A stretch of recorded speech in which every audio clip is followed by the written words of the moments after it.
All right, thank you, Jessica.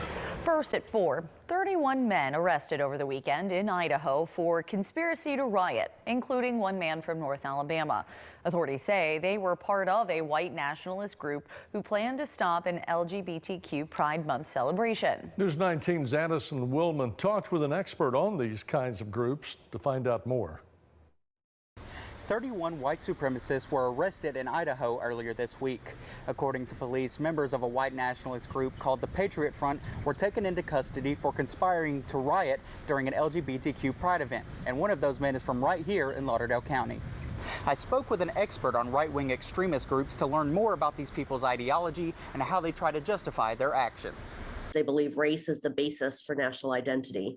And that white people of European descent need to reclaim the country for themselves. They think the country needs to have a rebirth and restore it to some imagined racially pure past.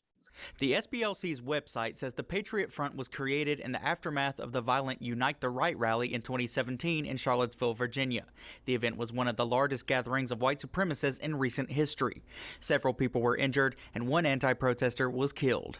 They splintered off from the group Vanguard America, which is a neo-Nazi group. The founder of the Patriot Front is Thomas Rousseau, and he had been kind of a leading member of Vanguard America, including their participation in Unite the Right.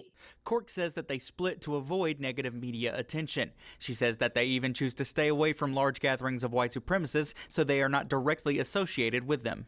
They try to pretend that their intent is less violent than it is. They're very concerned about their public image, and they try to kind of limit their individual exposure, negative media coverage.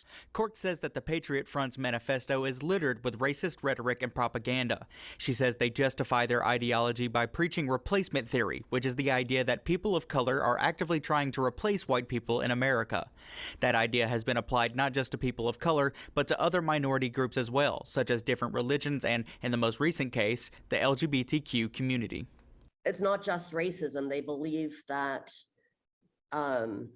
people of color do not deserve to be in this country, that them being in this country is an existential threat that requires dramatic action. Cork says that as long as these theories continue to be promoted by prominent politicians and other leaders, she fears these groups will continue to grow. In Lauderdale County, Addison Willman, News 19. Now, the Lauderdale County man who was arrested is identified as Wesley Evan Van Horn. We have more information on his case on our website, WHNT.com.